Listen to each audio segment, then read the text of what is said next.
I, for so many years, have preached to the kids, cops are not your friend. I said they're not your friend. At the same time, they don't have to be your enemy.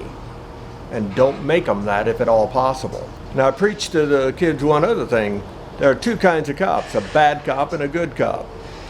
And the good cop, he's chasing somebody else. A bad cop, he's chasing you.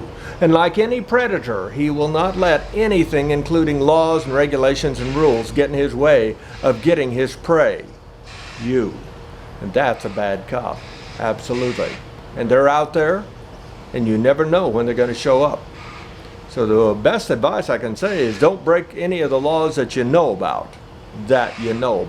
I also preach, don't poke the bear. I'm not talking about the grizzly or the black bear or the brown bear out in the wilderness or the national parks. I'm talking about cops. Back in the old days, in the 1970s with CBs, we called cops bears. And so this is trying to explain to you it's never a good idea to poke the bear, poke the cop. For example, and that includes mentally, for example, I see all too often on Facebook and other places, cops will come up to a guy that's filming either the cop shop or a government building or even some stores.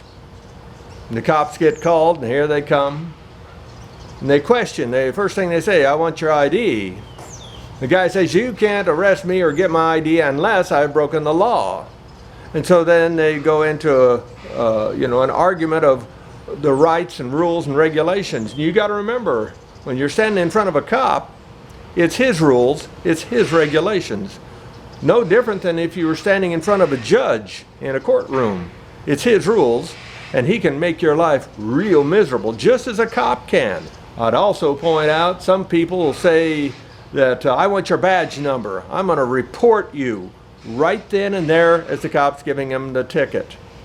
There's nothing that you can irritate a cop more by threatening his job or getting him demoted or something in that nature. So he's going to really decide to come at you full force. Maybe searches of your vehicle. Maybe he'll add a few extra crimes to whatever list you've already had just to irritate the world and you. And he can do it.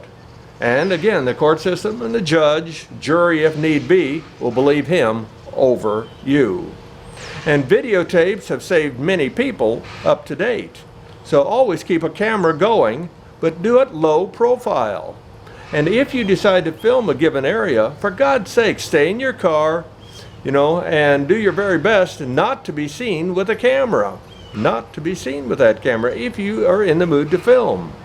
And if you decide to film a cop at a traffic stop or any other thing that they're doing, the best thing is to stay back. I've got a 50 zoom camera that does an excellent video, and I can be point blank on the video, and yet I'm still 100 yards back. I'm 100 yards away. They don't even know they're being filmed. Absolutely. If you want to play those kind of games. But don't go up and poke the bear. This is McCook's Mr. Bill. You guys have a good day.